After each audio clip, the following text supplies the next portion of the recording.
Retirement पर NPS अंतर्भुक्त government employees ग्राच्युटी पाउथिया बेले UPS अंतर्भुक्त government employees माने एक लमसम अमाउंट पाई आसतु जानिबा कौन से लमसम अमाउंट सर्विस पीरियड केते मिलिबो। हेलो फ्रेंड्स, समाधान 100 तरफ मु सुकांत महापात्र आपण मानकु स्वागत जनाउछि। वीडियो को लास्ट पर्यंत देखंतु, स्किप करंतु नहीं।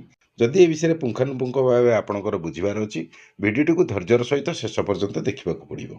जो मैंने फास्ट टाइम साइट को विजिट कर सब्सक्राइब कर बेल आइकन ऑल क्लिक करूँ फर जो नुआ वीडियो अपलोड हम तार नोटिफिकेशन फास्ट आपण पाखे पहुँच पार।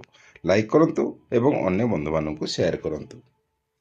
मनकर बेसिक पे 45,000 डीए @53% बर्तमान डीए तेल 45,000 इंटू 53% से 23,850 टंका। Total receive payment house rent को छाड़ी 45,000 प्लस 23,850 से 68,850 टंका। 68,850 10% 6,885। सर्विस पीरियड प्रत्येक 6 मास को एक यूनिट हिसाब करा जाए। वर्षक 2टी 6 मास बा 2 यूनिट। मनकर सर्विस पीरियड 10 वर्ष बा 120 मास, तेज 120 हरण 6 20 यूनिट 6,885 प्रत्येक यूनिट गुणन 20 से 1,37,700 टंका।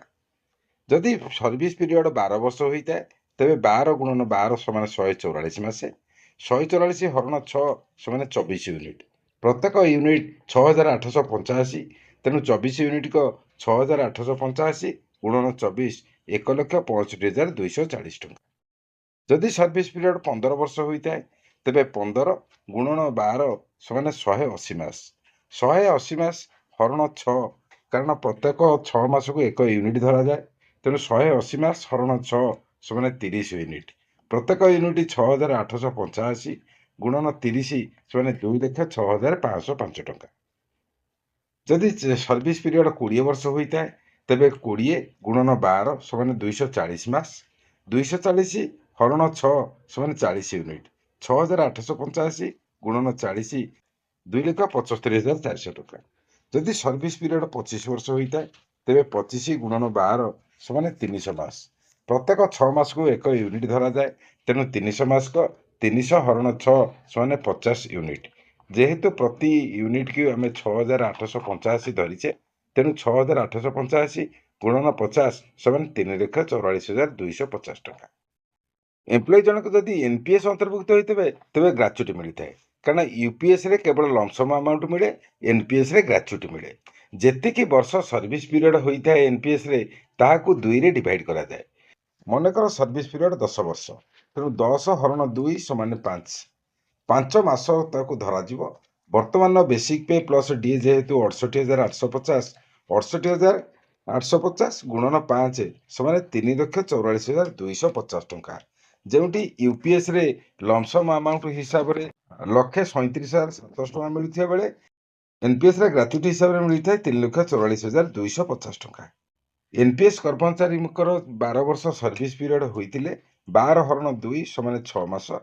वर्तमान मासक बेसिक पे प्लस डीए 68,850 तेणु 68,850 गुणन 6 से 4,13,100 टंका। यूपीएस अंतर्भुक्त होते तेज लमसम अमाउंट मिलता है 1,65,240 किंतु एनपीएस अंतर्भुक्त होते ग्राच्युटी हिसाब से मिलता है 4,13,100 टंका। सर्विस पीरियड 15 वर्ष होते 15 हरण 2 से 7.5 बा 7 मास अधा। वर्तमान बेसिक पे प्लस डीए है 68,850 तेणु 68,850 इंटू 7.5 5,16,375 टंका।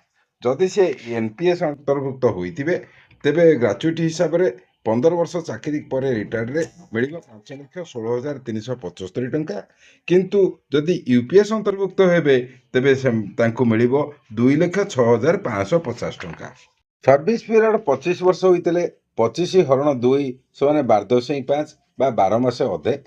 करेंट बेसिक पे प्लस डीए 68,850 गुणन 12.5 से 8,60,625 टंका।